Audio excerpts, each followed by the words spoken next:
आकाशवाणी लखनऊ से प्रादेशिक समाचार।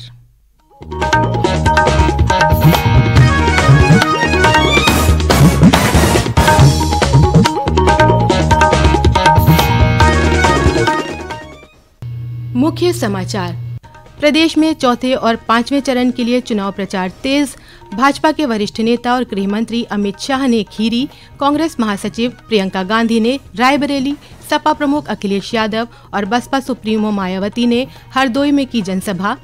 भाजपा के वरिष्ठ नेता और प्रधानमंत्री नरेंद्र मोदी का 2 दिवसीय वाराणसी दौरा 13 और 14 मई को प्रस्तावित। नामांकन से पहले करेंगे रोड शो। छठे चरण में प्रदेश की 14 सीटों के लिए नाम वापसी की अंतिम तिथि कल। 7वें चरण के लिए नामांकन प्रक्रिया जारी और बसपा प्रमुख मायावती ने भतीजे आकाश आनंद को अपने राजनीतिक उत्तराधिकारी और पार्टी के राष्ट्रीय समन्वयक पद से हटाया। नमस्कार, प्रदेश के समाचारों के साथ मैं तनवीर फातिमा। और अब समाचार विस्तार से। लोकसभा चुनाव के लिए प्रदेश में विभिन्न राजनीतिक दलों के स्टार प्रचारक अपनी पार्टी के उम्मीदवारों के लिए प्रचार कर रहे हैं। इसी क्रम में भाजपा के वरिष्ठ नेता और गृह मंत्री अमित शाह ने आज लखीमपुर खीरी, हरदोई और कन्नौज में पार्टी प्रत्याशियों के समर्थन में जनसभा को संबोधित किया। श्री शाह ने कहा कि सपा, बसपा और कांग्रेस आरक्षण खत्म करने की बात कहकर नरेंद्र मोदी को बदनाम कर रही है।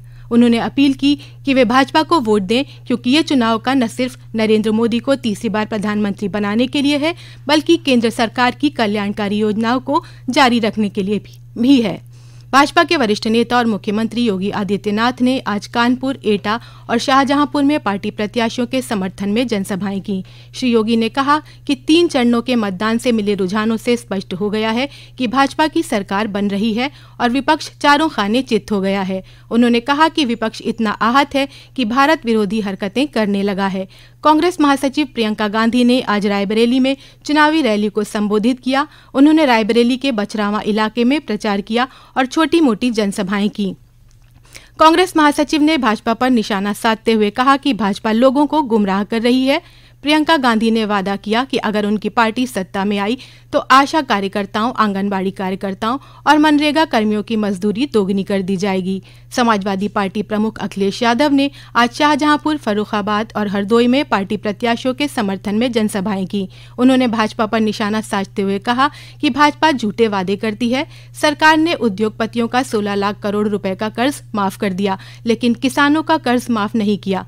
सपा प्रमुख ने वादा किया कि अगर उनकी सरकार आई तो किसानों का कर्ज माफ किया जाएगा। उन्होंने सपा प्रत्याशियों को वोट देने की अपील करते हुए कहा कि ये चुनाव आने वाली पीढ़ी के भविष्य का चुनाव है। बसपा प्रमुख मायावती ने आज हरदोई में पार्टी प्रत्याशी के समर्थन में जनसभा को संबोधित करते हुए कहा कि उनकी पार्टी बिना किसी सहयोग के इस चुनाव में जीत हासिल करेगी। लोकसभा चुनाव के 7वें और अंतिम चरण की वाराणसी संसदीय सीट से भाजपा के वरिष्ठ नेता और प्रधानमंत्री नरेंद्र मोदी तीसरी बार बतौर प्रत्याशी अपना नामांकन दाखिल करेंगे। इसके लिए प्रधानमंत्री का 2 दिवसीय दौरा 13 मई और 14 मई को प्रस्तावित है। पेश है हमारे प्रतिनिधि की रिपोर्ट। भारतीय जनता पार्टी के वरिष्ठ नेता प्रधानमंत्री नरेंद्र मोदी का आगामी 13 और 14 मई को वाराणसी दौरा प्रस्तावित है। इस दौरे में वह एक रोड शो के अलावा 14 मई को अपना नामांकन भी दाखिल करेंगे। भाजपा के क्षेत्रीय प्रवक्ता नवरत्न राठी के अनुसार प्रधानमंत्री 13 मई को दोपहर में वाराणसी आ जाएंगे और शाम को रोड शो करेंगे। पार्टी सूत्रों के अनुसार देर शाम लंका से रविंद्रपुरी, सोनारपुरा, गोदोलिया होते हुए विश्वनाथ धाम तक उनका रोड शो होगा। तत्पश्चात रात्रि में काशी विश्वनाथ दर्शन करने के बाद अगले दिन 14 मई की सुबह बाबा काल भैरव का दर्शन करने के बाद वह नामांकन दाखिल करेंगे। इस दौरान घटक दलों के नेता भी उपस्थित रहेंगे। प्रधानमंत्री के रोड शो को देखते हुए घटक दलों के नेताओं को भी जिम्मेदारियां सौंपी गई हैं। आकाशवाणी समाचार के लिए वाराणसी से मनीष सिंह। लोकसभा चुनाव के तीसरे चरण में प्रदेश की 10 लोकसभा सीटों पर कल 57.34% मतदान हुआ। प्रदेश के मुख्य निर्वाचन अधिकारी नवदीप रिंडवा ने बताया कि सबसे ज्यादा संभल में 62.81% और सबसे कम आगरा में 53.99% मतदान हुआ। छठे चरण में प्रदेश की 14 सीटों के लिए नाम वापसी की कल अंतिम तिथि है। इस चरण के लिए दाखिल कुल 296 प्रत्याशियों के नामांकन पत्रों की कल जांच की गई, जिसमें 152 प्रत्याशियों के नामांकन खारिज कर दिए गए। वहीं बलरामपुर जनपद की गैसड़ी विधानसभा उपचुनाव के 9 प्रत्याशियों में से 1 प्रत्याशी का नामांकन रद्द किया गया है। छठे चरण में सुल्तानपुर, प्रतापगढ़, फूलपुर, इलाहाबाद, अंबेडकर नगर, श्रावस्ती, डुमरियागंज, बस्ती, संत कबीर नगर, लालगंज, आजमगढ़, जौनपुर, भदोही और मछली शहर संसदीय सीट के अलावा बलरामपुर की गैसड़ी विधानसभा उपचुनाव के लिए 25 मई को मतदान होगा। लोकसभा चुनाव के 7वें और अंतिम चरण के लिए प्रदेश की 13 लोकसभा सीटों पर नामांकन की प्रक्रिया जारी है। नामांकन के दूसरे दिन आज चंदौली संसदीय सीट से बसपा प्रत्याशी सत्येंद्र कुमार मौर्य, बलिया सीट से भाजपा प्रत्याशी रविंद्र कुशवाहा और कुशीनगर सीट से अपना दल यूनाइटेड के अमीरुद्दीन ने अपना पर्चा दाखिल किया।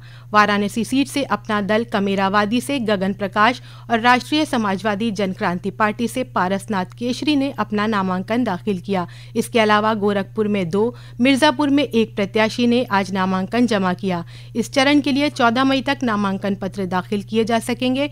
15 मई को नामांकन पत्रों की जांच होगी।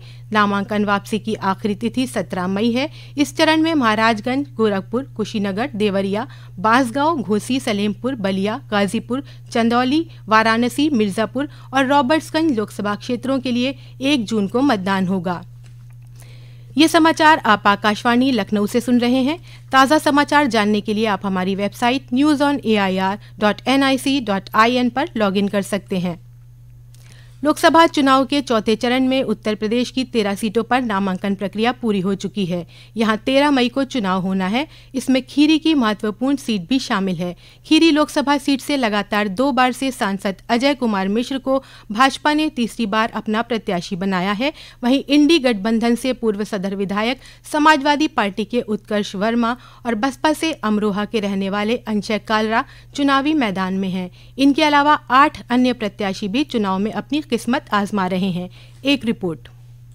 खीरी लोकसभा क्षेत्र में जनपद की 5 विधानसभाएं पलिया, निघासन, गोला, गोकर्ण, श्रीनगर और 142 लखीमपुर आती हैं। इस लोकसभा क्षेत्र में कुल 18,62,469 मतदाता हैं। पहले आम चुनाव से अब तक सबसे ज्यादा 9 बार कांग्रेस, 4 बार भाजपा, 3 बार सपा और 1 बार जनता पार्टी और प्रजा सोशलिस्ट पार्टी ने इस सीट पर जीत दर्ज की है। इस बार अजय कुमार मिश्र के लगातार तीसरी बार भाजपा से चुनावी मैदान में उतरने से यह सीट अहम मानी जा रही है। इस बार अजय मिश्र के सामने गठबंधन के प्रत्याशी के रूप में समाजवादी पार्टी के उत्कर्ष वर्मा और बसपा के अंशय कालरा मुकाबले को त्रिकोणीय बना रहे हैं। सभी दलों ने अपने प्रत्याशियों के समर्थन में अब और अधिक तेजी से प्रचार शुरू कर दिया है। भाजपा प्रत्याशी के समर्थन पार्टी के वरिष्ठ नेता और प्रधानमंत्री नरेंद्र मोदी समेत केंद्रीय रक्षा मंत्री राजनाथ सिंह और प्रदेश के दोनों उप मुख्यमंत्री ब्रजेश पाठक और केशव प्रसाद मौर्य जनसभाएं कर चुके हैं। वहीं सपा के अखिलेश यादव, बसपा की प्रमुख मायावती और भाजपा के केंद्रीय गृह मंत्री अमित शाह व मुख्यमंत्री योगी आदित्यनाथ की भी आने वाले दिनों में यहां जनसभाएं प्रस्तावित है। श्याम जी अग्निहोत्री, आकाशवाणी समाचार, लखीमपुर खीरी।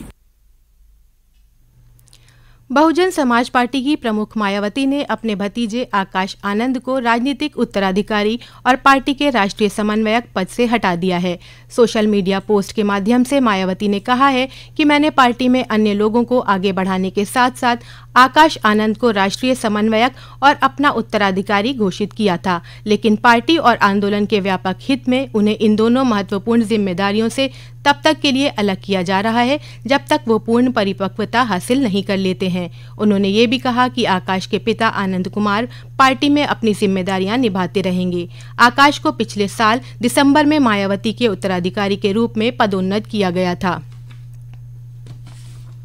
केरल के राज्यपाल आरिफ मोहम्मद खान ने आज अयोध्या पहुंचकर श्री राम जन्मभूमि मंदिर में रामलला के दर्शन किए। राज्यपाल के दौरे के मद्देनजर महर्षि वाल्मीकि एयरपोर्ट से लेकर श्री राम जन्मभूमि मंदिर तक सुरक्षा के कड़े प्रबंध किए गए। रामलला के दर्शन करने के बाद राज्यपाल ने श्री राम जन्मभूमि तीर्थ क्षेत्र ट्रस्ट के महामंत्री चंपत राय से मुलाकात की। राज्यपाल खान ने पत्रकारों से बातचीत में कहा कि वो जनवरी से अब तक 2 बार अयोध्या आ चुके हैं। जो भाव उस समय था वही भाव आज भी है। उन्होंने कहा कि यह हमारे लिए खुशी नहीं, गर्व की बात है।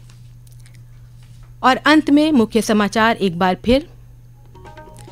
प्रदेश में चौथे और 5वें चरण के लिए चुनाव प्रचार तेज। भाजपा के वरिष्ठ नेता और गृह मंत्री अमित शाह ने खीरी, कांग्रेस महासचिव प्रियंका गांधी ने रायबरेली, सपा प्रमुख अखिलेश यादव और बसपा सुप्रीमो मायावती ने हरदोई में की जनसभा। भाजपा के वरिष्ठ नेता और प्रधानमंत्री नरेंद्र मोदी का 2 दिवसीय वाराणसी दौरा 13 और 14 मई को प्रस्तावित। नामांकन से पहले करेंगे रोड शो। छठे चरण में प्रदेश की 14 सीटों के लिए नाम वापसी की अंतिम तिथि कल। 7वें चरण के लिए नामांकन प्रक्रिया जारी और बसपा प्रमुख मायावती ने भतीजे आकाश आनंद को अपने राजनीतिक उत्तराधिकारी और पार्टी के राष्ट्रीय समन्वयक पद से हटाया। प्रादेशिक समाचारों का ये बुलेटिन यहीं समाप्त होता है। नमस्कार।